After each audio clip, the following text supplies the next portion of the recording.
श्री शिवाय नमस्तुभ्यम। हर हर महादेव। कल 15 जुलाई को रात्रि को गुरुजी पंडित प्रदीप मिश्रा जी सावन शिवरात्रि के अवसर पर पार्थिव शिवलिंग बनाकर उसका ऑनलाइन पूजन और अभिषेक करवाएं।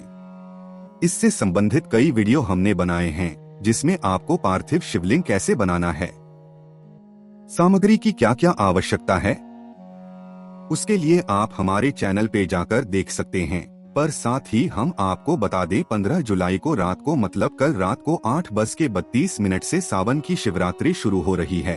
पर यह 16 जुलाई मतलब आज 16 जुलाई को रात्रि 10:08 तक रहने वाली है। ऐसे में दिन भर सावन शिवरात्रि का पर्व है और ऐसे में आपको गुरुजी पंडित प्रदीप मिश्रा जी के बताए कौन से 3 विशेष और बिल्कुल नए उपाय करना है, वह हम आपको इस वीडियो में करके बताएंगे। सभी उपाय नए हैं। गुरुजी पंडित प्रदीप मिश्रा जी ने अपनी पिछली 30 दिनों की कथाओं में इन उपायों की जानकारी दी है, इसलिए इन उपायों की विशेषता और बढ़ जाती है, उपयोगिता और बढ़ जाती है। इसलिए आप इस वीडियो को अंत तक देखें ताकि कोई भी उपयोगी जानकारी आपसे ना छूटे। पर एक बात तय है, इनमें से अगर आप एक उपाय भी कर देते हैं तो इस विशेष तिथि का आपको पूरा लाभ मिलने वाला है, पूरा फल प्राप्त होने वाला है। तो बिना समय गवाए बढ़ते हैं सावन शिवरात्रि 16 जुलाई को किए जाने वाली 3 विशेष उपाय की ओर। अब गुरुजी ने एक बिल्कुल नए उपाय की जानकारी दी थी। गुरुजी ने कहा था, अगर आपको ऐसा लग रहा है कि आपको कोई बड़ा रोग हो सकता है, या फिर आप डॉक्टर के पास जाने वाले हैं, या फिर आपको ऐसा लग रहा है कि तबीयत खराब हो रही है, कहीं डॉक्टर कोई बड़ी बीमारी ना बता दे, तो इस सावन में आपको बिल्कुल नया उपाय करना है। आपको एक बेलपत्र माता अशोक स्थान पर अर्पित करना है। बेलपत्र को माता सुख समृद्धि के स्थान पर आपको इस प्रकार से अर्पित करना है कि बेलपत्र की जो डंडी है उसका मुख जलधारी की ओर होना चाहिए। इसके बाद दूसरी बेलपत्र आपको माता पार्वती के हस्त कमलों में अर्पित करना है। आप वीडियो में देखकर समझ सकते हैं कि आपको बेलपत्र को शिवलिंग पे किस प्रकार से अर्पित करना है। माता पार्वती के हस्त कमलों में दूसरी बेलपत्र को अर्पित करने के बाद तीसरी बेलपत्र आपको शिवलिंग के ऊपर अर्पित करना है। तीसरी बेलपत्र आप जहां से बैठकर यह बेलपत्र अर्पित कर रहे हैं, बेलपत्र की डंडी आपके विपरीत होना चाहिए। इस प्रकार से तीसरे बेलपत्र आपको शिवलिंग के ऊपर अर्पित करना है।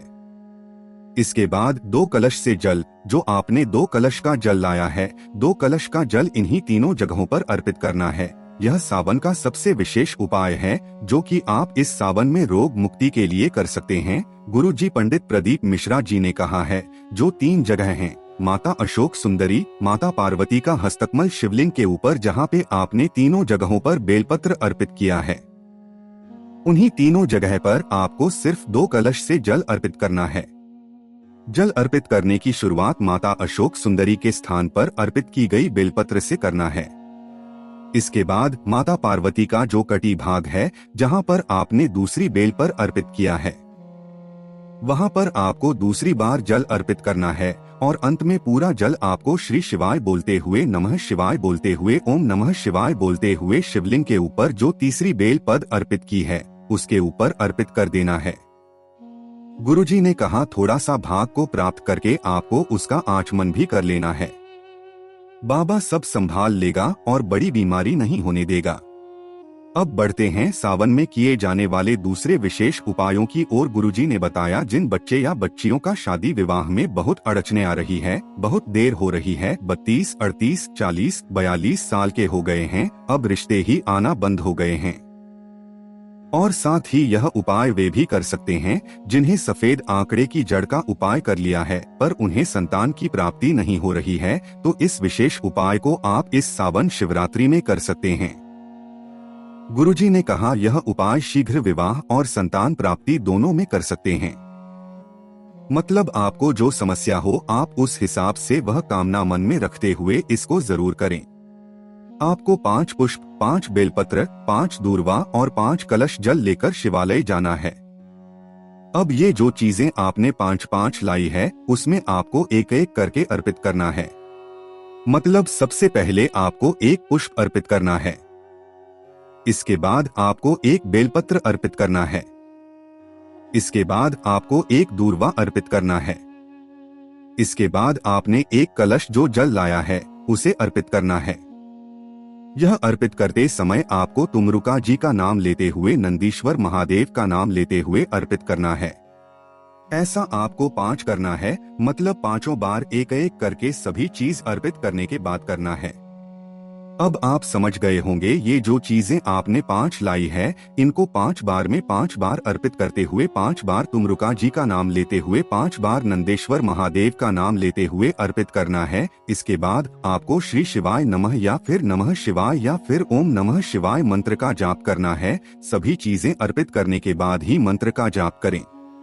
मंत्र का जाप भी आपको 5 बार करना है। गुरुजी ने कहा यह उपाय अगर आप 5 सोमवार या फिर सावन शिवरात्रि में करते हैं आपको अधिक से अधिक लाभ देखने को मिलेगा। यह उपाय शीघ्र हुआ या फिर संतान प्राप्ति के लिए किया जाता है, जिसे आपको इस सावन शिवरात्रि में करके अधिक से अधिक लाभ जरूर प्राप्त करना है। बढ़ते हैं इस वीडियो के तीसरे और अंतिम उपाय की ओर। गुरुजी ने एक सावन में किए जाने वाले बिल्कुल नए उपाय की जानकारी दी थी, जो कि इस प्रकार है। गुरुजी ने कहा अधिक मास की जो सावन की शिवरात्रि आएगी तो आपको एक प्रयास करना है। अगर आपके जीवन में आप बहुत हताश हो गए हो, व्यापार नहीं चल रहा हो, नौकरी नहीं मिल रही हो, कर्जे में डूबते ही चले जा रहे हो, आपको अधिक मास की जो शिवरात्रि आती है उसमें एक विशेष उपाय को करना है।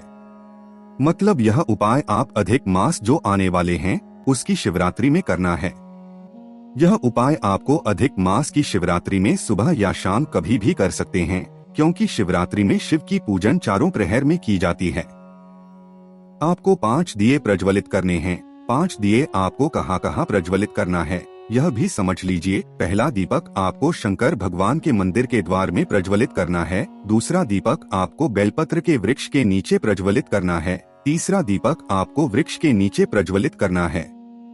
चौथा दीपक आपको कोई नदी का घाट हो, कुआं हो, तालाब हो, सरोवर हो, यदि ये सब चीजें आपके आसपास ना हो तो आप अपने घर के ही पानी के पात्र के बाजू में, मतलब पानी का परिंदा जहाँ पे आप पानी रखते हैं, वहाँ पर इस चौथे दीपक को प्रज्वलित कर सकते हैं। और 5वां और अंतिम दीपक आपको अपने घर के द्वार में राइट हैंड में सीधे हाथ की ओर प्रज्वलित करना है। मतलब आपका मुख घर की ओर है, आप घर के बाहर हैं, घर की ओर आपका मुख है, तो ऐसे में सीधे हाथ की ओर घर के द्वार में आपको दीपक करना है। गुरुजी का बताए ये एक विशेष उपाय है जिसे आप इस अधिक मास की शिवरात्रि में करके अधिक से अधिक लाभ जरूर प्राप्त कीजिएगा।